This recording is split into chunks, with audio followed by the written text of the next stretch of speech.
అన్ని మనసులో దలుచుకొని మీరు 2 చేతులు కట్టుకుని దండం పెట్టుకోండి అమ్మా. మీరందరూ అమ్మవారి చీర గుర్తులు చూడటానికి వచ్చారా? చీరలు ఒకటే ఉండవు, చీరలతో పాటు ఇంకా పవిత్రమైన గుర్తులు ఉంటాయి. అవి ఎక్కడ ఉన్నాయో మీకు తెలియదు, అందుకే ఆఫ్ చేసి చెప్తున్నాము. జాగ్రత్త, ఆ గుర్తులు చూసి దండం పెట్టుకుని వెళ్ళండి. అమ్మవారి నార చీర గుర్తులు ఆ చివరిలో ఉంటాయమ్మా. ఈ బండ మీదే ఆ చివరికి వెళ్తే చీర గుర్తులు కనపడతాయి. 5 రంగులతో 20 గదాల పొడుగు ఉంటుంది. ఆ మధ్యలో పసుపు కుంకుమ వేసి కనపడుతుందా? ఇక్కడ అది సీతారాములు వారు ఆడుకునేవారట. వామన గుంటాలు అంటారు. అక్కడ 4 గుంటాలు ఉంటాయి. అవి కూడా దగ్గర వెళ్ళినాక చూసి దండం పెట్టుకోండి. ఇక్కడ ఈ నల్లటి గీత కనపడుతుందా మీకు? ఇది రాములు వారి కండువ, పై పంచ అంటారు. 40 గదాల పొడుగు ఉంటది. శూర్పనక్కని లక్ష్మణుడు ముక్కు చెవులు కోసిన ప్రదేశం. అక్కడ ఒక రాళ్ళ గుట్ట ఉంటది. అగో ఆ భక్తులు ఉన్న కాడ. అక్కడికి వెళ్లే వారు ఎడమ చేతితో 3 రాళ్ళు వేసుకుంటారు. అమ్మవారికి వచ్చిన కష్టాలు రాకూడదు. అమ్మవారు పర్ణశాల నుంచి నెలకు 5 రోజులు ఇక్కడికి వచ్చేవారట. పర్ణశాల చూశారమ్మా మీరు? వెళ్ళలేదా? అక్కడ గోదావరి ఉంటది. అమ్మవారు నెలకు 5 రోజులు ఆ గోదావరి నీళ్ళు ముట్టుకోకూడదు, స్నానం చేయకూడదు. ఆ సమయంలో ఇక్కడికి వచ్చేవారట 5 రోజులు. 5 రోజులు ఇక్కడికి ఉండి 5 రోజుల తర్వాత అమ్మవారు ఇక్కడ నుంచి స్నానం చేసుకుని పసుపు కుంకాలతో బొట్టు పెట్టుకుని పర్ణశాల వెళ్ళిపోవాలి. ఆ రోజులో పసుపు కుంకాలు లేవు. 2 రాళ్ళు దొరికితే ఆ రాళ్ళని రంగరెత్తుకుని బొట్టు పెట్టుకున్నారట. ఆ చెట్టు కింద కూర్చుని అమ్మవారి విగ్రహం కనపడుతుందా? ఆ రాళ్ళు ఇగో ఇక్కడ పేపర్ లో కనపడుతున్నాయి. పసుపు కుంకుమ రాళ్ళు. ఆ రాళ్ళు మీకు వెళ్ళేటప్పుడు ఇక్కడ ఇస్తారు, తీసుకోండి దేవస్థానంలో. అవి మీ ఇంటికి తీసుకెళ్ళినాక మీ దేవుడి దగ్గర పెట్టుకుని ఇంట్లో ఏదైనా శుభకార్యాలు మంచి పనులకు పోయేటప్పుడు అరగదీసి ముందు మీకు ఇష్టమైన దేవుణ్ణి బొట్టు పెట్టుకోండి. ఆ తర్వాత ఏదైనా మంచి పనులకు పోయేటప్పుడు ఆ బొట్టు పెట్టుకుని చూసుకోండి. మీరు ఏ రోజు ఆ బొట్టు పెట్టుకుంటారో ఆ రోజే ఆ బొట్టు పక్కన తెలిసిపోతుంది. అమ్మవారు అక్కడ బొట్టు పెట్టుకుంటుంటే అమ్మవారి కాపులాగా రాములు వారు కూర్చునేవారట. అదిగో ఆ పెద్ద రాయి మీద ఇది రాములు వారి రాతి సింహాచలం అంటారు. కింద పాదాలు ఉంటాయి. అక్కడికి వెళ్ళినాక పాదాలు చూసి దండం పెట్టుకోండి. ఇక్కడ మీ ముందు పూలు పెట్టిన ప్రదేశం సీతారాములు వారు పళ్ళు పలారాలు తిన్న రాతి పల్లెం అంటారు. ఆ బస్తాల మీద నిలబడి ఆ నామాన్ని తాకి దండం. మహాకావ్యానికి మూలం ఈ పంచవటి పర్ణశాల.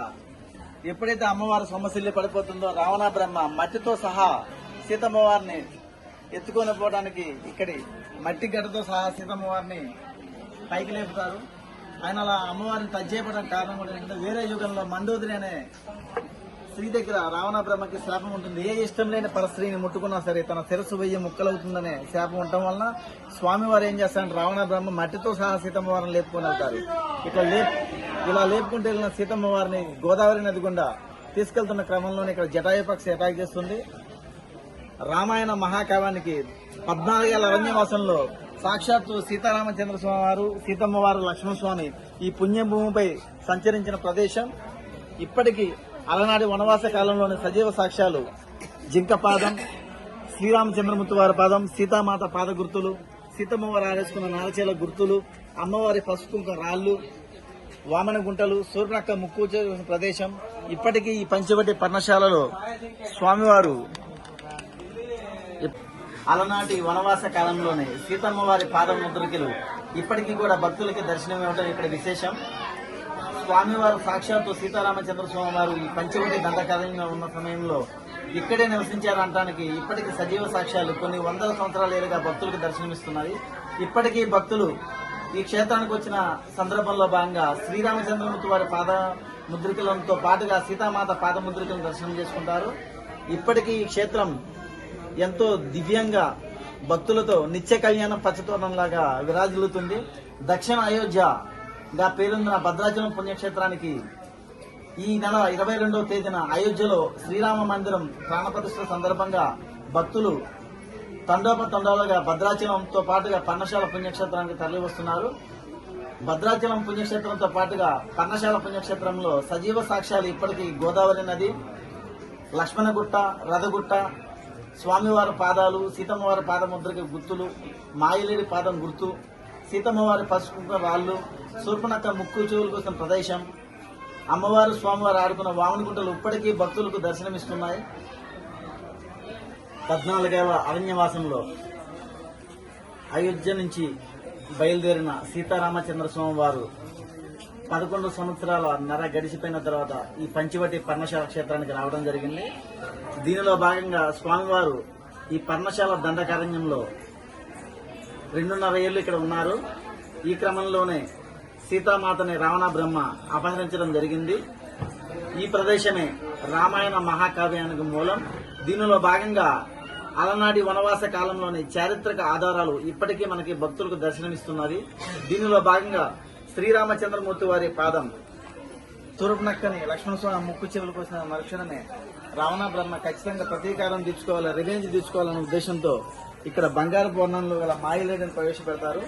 సీతామాత దండకారణ్యంలో సీతారామచంద్రస్వామి వారు, లక్ష్మణస్వామి ఈ పంచవటి కూటేరంలో నివసించేవారు. ఈ క్రమంలో బంగారపు వర్ణంలో ఉన్న మాయిలేడిని రావణ బ్రహ్మ ప్రవేశపెట్టడం జరిగింది. సీతామాత వారు అక్కడ మాయిలేడిని చూపిస్తుంది, స్వామి నాకు దీనికి కావాలి అని. ఇటు పక్క కాపలాగా లక్ష్మణస్వామి ఉన్నారు. ఈ ప్రదేశం వద్దనే 2.5 ఏళ్లు సీతమ్మ వారు, శ్రీరామచంద్రమూర్తి వారు, లక్ష్మణస్వామి వారు వనవాస కాలంలో నివాసం ఉండడం జరిగింది. ఎప్పుడైతే మాయిలేడిని కావాలని అడుగుతుందో రాములు వారు ఆ మాయిలేడిని పట్టుకుందామని దాన్ని వెంబడిస్తాడు. ఈ క్రమంలో మాయిలేడి కనిపించి మాయమవుతుంటుంది. అప్పుడు స్వామివారికి దొరికిన ఒకే ఒక ఆధారం ఏంటంటే ఆ మాయిలేడి గుర్తు. ఆ మాయిలేడి గుర్తు పక్కన స్వామివారి పాదం గుర్తేసుకుంటూ అనుసరించుకుంటూ వెళ్తారు. ఇక్కడి నుంచి తరుముకుంటూ వెళ్లిన మాయిలేడిని వరంగల్ దగ్గర జిడికల్ల దగ్గర స్వామివారు రాక్షస రూపంలో ఉన్న మాయిలేడిని గ్రహించి బాణంతో సంహరిస్తారు. బాణంతో మాయిలేడిని సంహరించిన మరుక్షణమే ఆ మాయిలేడి ఆ లక్ష్మణ ఆ సీత అని ఆర్తనాదాలు చేస్తుంది. అప్పుడు ఎమ్మడే సీతమ్మ వారు శ్రీరామచంద్రమూర్తి వారికి ఆపద జరిగిందని చెప్పేసి లక్ష్మణస్వామిని ఆజ్ఞాపిస్తుంది. అన్నగారిని ఎక్కడ ఉన్నారో ఆపద వాటిల్లింది, స్వామివారి ఆచూకీ తెలుసుకోమని సీతమ్మ వారు లక్ష్మణస్వామిని ఆజ్ఞాపిస్తున్న విషయం ఈ పంచవటి పర్ణశాలలోనే జరిగింది. సీత అపహరణకు రావణ బ్రహ్మ వేసిన స్కెచ్ లో భాగంగా సీతమ్మ వారు ఆ మాయిలేడి భ్రమలో పడి శ్రీరామచంద్రమూర్తి వారికి ఆపద వాటిల్లిందన్న భయంతో లక్ష్మణస్వామిని ఆజ్ఞాపిస్తుంది. శ్రీరామచంద్ర స్వామి వారికి ఆపద వాటిల్లింది, తక్షణమే నువ్వు వెళ్లి లక్ష్మణస్వామి అన్నగారే ఆచూకీ తెలుసుకోమని చెప్పి ఆజ్ఞాపిస్తున్న దృశ్యం. దీనిలో భాగంగా పంచవటి పర్ణశాల భక్తులకి తెలియడం కోసం ఎప్పుడైతే రావణ బ్రహ్మ తన చెల్లికి జరిగిన పరాభవానికి రివెంజ్ తీసుకోవాలని స్కెచ్ చేశాడో ఆ స్కెచ్ లో భాగంగా పంచవటి కుటీరంలో ఉన్న శ్రీరామచంద్రమూర్తి మాయిలేడి ఎమ్మట వెళ్లాడు.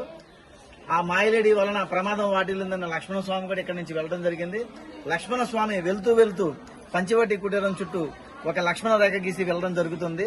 రావణ బ్రహ్మ ఎప్పుడైతే అదును చూసుకొని రాముల వారు లక్ష్మణస్వామి కుటీరంలో లేని సమయంలో రావడమైతే రాగలిగాడు, కానీ లక్ష్మణస్వామి గీసిన గీతను దాటలేడు. దీనిలో భాగంగా ఎప్పుడైతే లక్ష్మణస్వామి గీసిన గీతను దాటలేక ఆయన ఏం చేస్తాడంటే జంగవేషంలో వచ్చాడు రావణ బ్రహ్మ. సీతమ్మ వారికి వచ్చి మాతా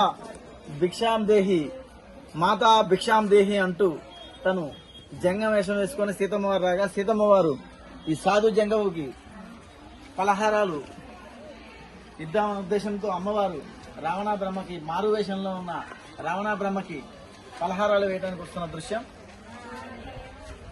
ఎప్పుడైతే రావణ బ్రహ్మ రావడం జరుగుతుందో, ఎప్పుడైతే రావణ బ్రహ్మ జంగవేషంలో వచ్చారో అమ్మవారు పలహారాలు అతనికి భిక్షాటంగా వేద్దామని వస్తుంది. ఆ మరుక్షణమే లక్ష్మణస్వామి గీసిన గీతను దాటిన మరుక్షణమే రావణ బ్రహ్మ తన నిజ స్వరూపాన్ని చూపిస్తారు.